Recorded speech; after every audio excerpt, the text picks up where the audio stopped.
జోష్న మెడలో తాళి కట్టి నేను వైరా తమ్ముడినని షాక్ ఇచ్చిన సూరజ్. అసలు ఇదంతా ఎలా జరిగిందనేది వీడియోని స్కిప్ చేయకుండా చివరి వరకు చూడండి. కార్తీక దీపం అప్కమింగ్ ఎపిసోడ్స్లో ఏం జరగబోతుందో ముందుగా తెలుసుకోవాలి అనుకుంటే వీడియోని లైక్ చేసి ఛానల్ని సబ్స్క్రైబ్ చేసుకుని పక్కనే ఉన్న బెల్ సింబల్లో ఆల్ పై క్లిక్ చేయండి. దీపే తన కన్న బిడ్డ అని సుమిత్ర తెలుసుకోవాలని మీరు కూడా కోరుకుంటే కామెంట్లో ఎస్ అని టైప్ చేయండి. మొత్తం మీద చూసుకున్నట్లయితే శ్రీధర్ని హాస్పిటల్కి తీసుకొచ్చాడు కదా సూరజు. అందుకని సూరజ్ చాలా మంచివాడు అని కార్తీక్ అనుకుంటాడు. ఇటు శ్రీధర్ విషయంలో కూడా తను చూపించిన అఫెక్షన్ అవన్నీ చూసి నీలానే ఉన్నాడ్రా అంటూ శ్రీధర్ మాట్లాడేసరికి అవును నాన్న నేను మాట్లాడాను అని చెప్పి పదని మాస్టర్ ఇంటికి వెళ్దామని కార్తీక్ వీడిని ఇంటి దగ్గర డ్రాప్ చేశాడు కదా. ఇంటికి వెళ్ళి కాంచనకి అదే విషయం చెప్తాడు. కాంచన కంగారు పడిపోతుంది. ఇప్పుడు ఎలా ఉంది అనేసరికి అంతా బాగానే ఉంది. ఒక అబ్బాయి తీసుకొచ్చి జాయిన్ చేశాడు. తనని చూస్తుంటే అచ్చం నన్ను నేను అద్దంలో చూసుకున్నట్టు అనిపించింది. తన మంచితనం తన మాటకారితనం అన్నీ నాకు నచ్చాయి అని కార్తీక్ అయితే చెప్తాడు. చెప్పిన తర్వాత ఇప్పుడు మామయ్య గారికి బాగానే ఉంది బావా అని చెప్పి దీప అడగడంతో బాగానే ఉంది దీప, నువ్వెందుకు ప్రతి చిన్నదానికి టెన్షన్ పెట్టుకుంటావు, టెన్షన్ పడిపోతూ ఉంటావు? కడుపుతో ఉన్నదానివి ఆ మాత్రం జాగ్రత్తగా ఉండాలని తెలియదా ఏంటి? మామయ్య గారి దగ్గరికి వెళ్తున్నానని నాకు ఒక్క మాట చెప్పాలి కదా బావా. అక్కడ నాన్నకు హార్ట్ అటాక్ వచ్చిందని ఫోన్ చేశారు. అక్కడికి వెళ్తేనే కానీ ఎలా ఉందో ఏంటో తెలీదు. నేను నీకు ఏం చెప్పి వెళ్ళాలి దీప? ప్రతిదీ చెప్పి వెళ్ళాలి అంటే కష్టం దీప. కొన్ని చెప్పకుండా విషయాలుంటాయి. చెప్తే నువ్వు ఎలా రియాక్ట్ అవుతావని నేను భయపడే విషయాలు కూడా ఉంటాయి. అవి గుర్తు పెట్టుకో అని చెప్పి కార్తీక్ చెప్పేసి గదిలోకి వెళ్ళిపోతాడు. వెళ్ళిపోయేసరికి వెళ్ళు, వాడు కోపంలో ఉన్నాడు వెళ్ళు అనగానే ఇంకా గదిలోకి రావడంతో ఏంటి బావా అంత కోప్పడుతున్నావు అనగానే కోప్పడడం లేదు కానీ నాకు ఒక ఆలోచన వచ్చింది. ఆ జోష్నకు పెళ్లి చేయాలి కదా. ఈ సూరజ్ అయితే ఎలా ఉంటాడో ఏంటో అన్న ఉద్దేశంతో నాకు ఆ అబ్బాయే జోష్నను పెళ్లి చేసుకోవడానికి తగిన జోడి అని అనిపిస్తుంది అనేసరికి ఫస్ట్ మీటింగ్లోనే నువ్వు అలా ఎలా గెస్ట్ చేసేస్తావు, అలా ఎలా జడ్జి చేసి వాళ్ళిద్దరికీ పెళ్లి చేయాలని ఆలోచన చేస్తావు అనగాని ఏమో అతని మాట తీరు మంచితనం అన్నీ నాకు అలానే అనిపించింది. చాలా చక్కగా మాట్లాడుతున్నాడు, అతను పద్ధతి అది నచ్చింది అనగానే సరే అయితే చూడు అని చెప్పి ఇంకా దీప అంటుంది. మరుసటి రోజు ఉదయాన్నే వీళ్ళిద్దరూ వెళ్తూ ఉండగా అటు నుంచి బండి మీద వస్తూ సూరజ్ కనిపిస్తాడు. సూరజ్ అని పిలిచనేసరికి సూరజ్ ఆగుతాడు. ఆగడంతో కార్తిక్ గారు మీరా అని చెప్పాను కానీ అవును మీరేంటి ఇలా వెళ్తున్నారని కానీ నేను చెప్పాను కదా పని మీద బయటికి వెళ్తున్నాను అని చెప్పి అనేసరికి ఓకే జాగ్రత్త ఎవరు అని చెప్పాను కానీ మేము మిస్సెస్ అనేసరికి నమస్కారం అండి, మా మామయ్య గారిని మీరే సేవ్ చేశారంట కదా చాలా థ్యాంక్స్ అనేసరికి ఓకే అంటారు. అవును మీకు పెళ్ళయింది అనేసరికి నోనో ఇంకా కాలేదు, మ్యాచెస్ చూస్తున్నారనేసరికి మీ మంచితనం మాటకారితనం నాకు నచ్చింది. మా మరదలు ఉంది మీకు తెలిసే ఉంటుంది, జోష్నా గ్రూప్ ఆఫ్ రెస్టారెంట్స్ అని చెప్పాను కానీ తెలుసు సిటీలో నెంబర్ 1 రెస్టారెంట్స్ కదా, వాళ్ళ మేనల్లుడినే నేను అని చెప్పనేసరికి ఏంటి Joshna group of restaurants CEO Dashrath గారి మేనల్లుడా మీరు అని చెప్పాను కానీ అవును అనేసరికి ఆయనతో ఎప్పటి నుంచో మాట్లాడాలని అనుకుంటున్నాను. దశరథ్ గారు శివనారాయణ గారు అందరూ నేను దూరం నుంచి చూసిన వాళ్ళే అని చెప్పాను కానీ అవునా సరే మీ అవకాశం ఉంటే వాళ్ళతో మీకు మాట్లాడిస్తాను అనేసరికి ఓకే అని వెళ్ళిపోతాడు. వెళ్ళిపోయేసరికి ఇంకా ఇంటికి వెళ్ళి దశరథికి శివనారాయణకి ఇలా జరిగిందన్న విషయం చెప్తాడు. చెప్పడంతో ఆ అబ్బాయి అంత మంచోడారా కార్తీక్ అని చెప్పి దశరథ్ అడుగుతాడు. మాట తీరు అవి చూస్తే మంచివాళ్లాగే ఉన్నాడు మావయ్య, చాలా చక్కగా మాట్లాడుతున్నాడు. అతను ఎక్కడికో వెళ్ళాలి అంటే ఆ విషయాన్ని కూడా వదిలేసి నాన్నను హాస్పిటల్కి తీసుకువెళ్ళాడు. ఈ రోజుల్లో అలాంటి మంచితనం నేను చూడలేదు. పైగా మెడిసిన్స్ తీసుకుని ఆ డబ్బులు ₹1 కూడా తీసుకోలేదు, కృతజ్ఞత కోరుకోలేదు, థ్యాంక్స్ చెప్తే ఇలాగే ఎవరికైనా సహాయం చేయండి అని మాట్లాడాడు. నాకు అతని మాట తీరు కూడా నచ్చింది. జోష్నకు అలాంటి వాడైతే బాగుంటుంది అని నా ఉద్దేశం అనేసరికి ఎవరో ఏంటో తెలుసుకో అని చెప్పాను. కానీ సరేనని తెలుసుకోవాలని ఇంకా ఒకసారి అతన్ని ఇంటికి పిలు అని చెప్పాను. కానీ ఇంటికి పిలుస్తాడు. పిలిచేసరికి నమస్కారం సార్, మిమ్మల్ని కలవాలని ఎప్పటి నుంచో అనుకుంటున్నానంటూ ఇటు దశరథతోటి శివనారాయణ తోటి మీ ఇద్దరితో మాట్లాడతాడు. అదే సమయానికి శ్రీధర్ ఇంటికి వస్తాడు.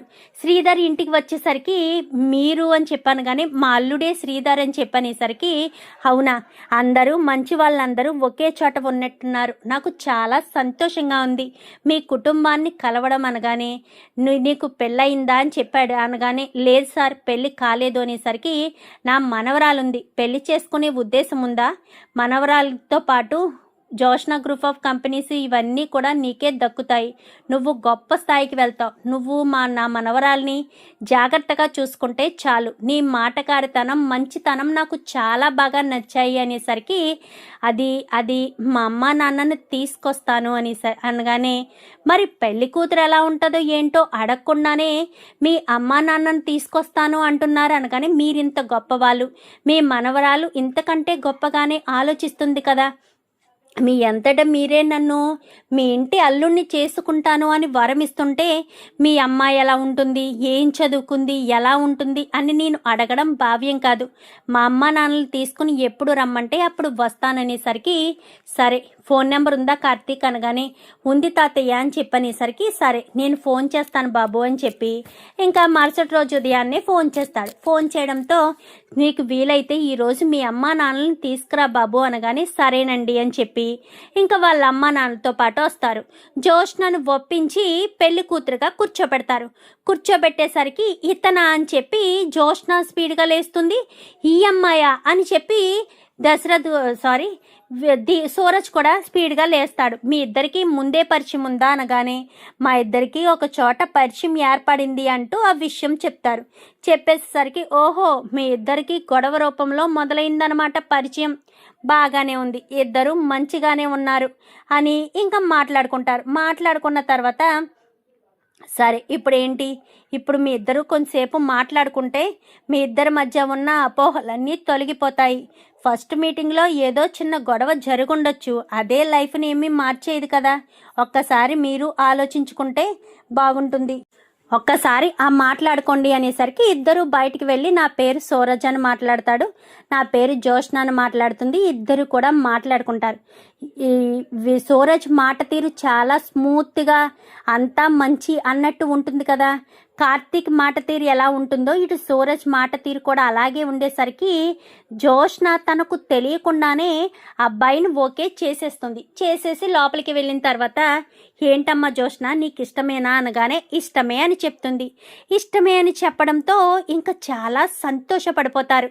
ఇష్టమే అనడంతో ఇంకా ప్రాబ్లం ఏముంది, ఇద్దరికి పెళ్లి చేసేస్తే ఏ గొడవ ఉండదు. ముహూర్తాలకి అనగానే వచ్చేసానండి అంటూ పంతులు వచ్చేస్తాడు. వీళ్ళిద్దరి పేరు మీద మంచి ముహూర్తం చూడండి, ఎంగేజ్మెంట్ వద్దు నాన్న, మనకు ఎంగేజ్మెంట్ కలిసి రావడం లేదు కదా, డైరెక్ట్ పెళ్ళే పెట్టేద్దామని చెప్పాను. కానీ నువ్వన్నది నిజమే దశరథ, ఇప్పటికే 3 సార్లు ఎంగేజ్మెంట్ చేసి క్యాన్సిల్ చేశాము కార్తీక్ తోటి ఆ గౌతమ్ తోటి, ఇక మీదట ఎంగేజ్మెంట్ ప్రోగ్రాం వద్దు, డైరెక్ట్ పెళ్లి పెట్టేద్దామని అదే విషయం చెప్దామనేసరికి సరే మీ ఇష్టం అని చెప్పాను. కానీ మాకు మొత్తం ఖర్చు మొత్తం మేమే పెట్టుకుంటాము, మీరు ఎలాంటి ఇబ్బంది పడొద్దు, అర్థమవుతుందా అనగానే చాలా థ్యాంక్స్ అండి అని చెప్పి ఇద్దరు కూడా మాట్లాడుకుంటారు.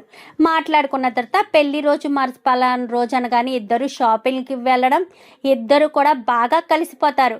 జోష్నను తన మాటలతో మెస్మరైజ్ చేస్తాడు సూరజ్. అయితే తన మాటలతో మెస్మరైజ్ చేసి ప్రతి క్షణం సూరజ్తో మాట్లాడడం, సూరజ్ తోటే ఉండడం అలానే చేస్తుంది.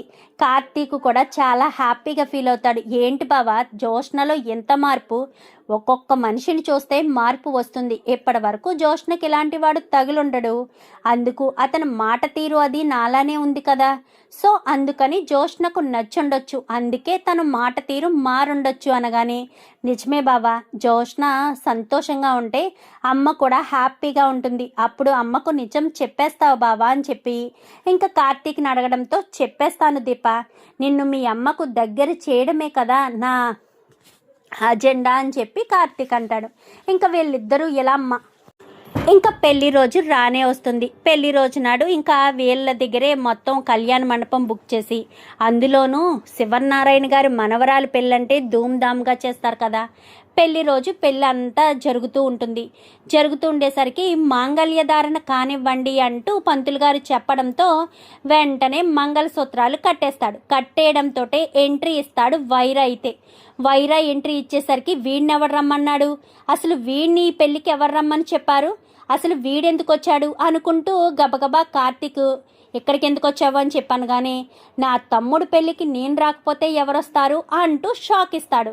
ఏంటి మీ తమ్ముడు పెళ్ళ అని కార్తీక్ దశరథ్ శివనారాయణ అడిగేసరికి, అవును పెళ్ళి కొడుకు సూరజ్ నా తమ్ముడే కదా అని చెప్పాను, కానీ అవును నేను వైరా తమ్ముడిని అనేసరికి ఒక్కసారిగా షాక్ అవుతుంది జోష్న.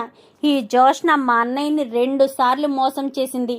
ఒక్కసారి ఫస్ట్ టైం మా అన్నయ్యని దోషిని చేసి జైలుకి పంపించింది. రెండోసారి మా అన్నయ్యతో దాచిపెట్టడం అనే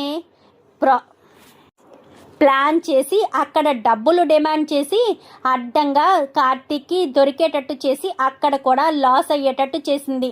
అందుకే మా అన్నయ్య జోష్న మీద పగ పెంచుకున్నాడు. పగ పెంచుకున్న మా అన్నయ్య పగను నేను పంచుకోవాలి కాబట్టి నేను కావాలనే మీ కుటుంబానికి దగ్గర అవ్వాలనే వచ్చిన ప్రతి అవకాశాన్ని నేను వాడుకున్నాను. ఆ రోజు నేను అలా వెళ్తుంటే శ్రీధర్ గారు కనిపించడం నాకు మంచిదైంది. ఈ అడ్డం పెట్టుకుని ఏదేమైనా కుటుంబంలో జోష్నతో నాకు పెళ్లి జరిగేటట్టు చెయ్యాలి అంటే కార్తీక్ దృష్టిలో మంచివాడిగా మారాలి అన్న ఉద్దేశంతోనే కార్తీక్ ఎలా అయితే ఉంటాడో అలాగే నేను మాట్లాడాను. కార్తీక్కి నచ్చాను, అలా మీ ఇంట్లో వాళ్ళందరికీ నచ్చాను, జోష్నకు కూడా నేను నచ్చాను అని అనిపించుకునేటట్టు చేసుకున్నాను అంటూ మొత్తం విషయం చెప్పడంతో ఒక్కసారిగా జోష్న, కార్తీక్, దీప మొత్తం అందరూ కూడా షాక్ అయిపోతారు. పోయి వైరా తమ్ముడినిచ్చా, నేను జోష్నకు పెళ్లి చేశాను అని కార్తీక్ అయితే షాక్ అయిపోయి చూస్తూ ఉంటాడు. ఏంటి కార్తీక్ ఏంటిదంతా అనగానే, నాకేం తెలియదు మామయ్య, పూర్తి ఎంక్వైరీ చేస్తే వాళ్ళు మంచి వాళ్ళనే తెలిసింది తప్ప వైరా తమ్ముడు అన్న విషయం ఎక్కడా బయట పడలేదు. నా చేతుల్లో ఏమీ లేదు మామయ్య, నన్ను క్షమించు అంటూ కార్తీక్ తలదించుకుంటాడు. చూద్దాం మరి రాబోయే ఎపిసోడ్స్లో ఇలాగే జరగాలని మీరు కూడా కోరుకుంటే వీడియో నచ్చితే లైక్ చేసి ఛానల్ని సబ్స్క్రైబ్ చేసుకుని పక్కనే ఉన్న బెల్ సింబల్లో ఆల్ పై క్లిక్ చేయండి. Thank you for watching.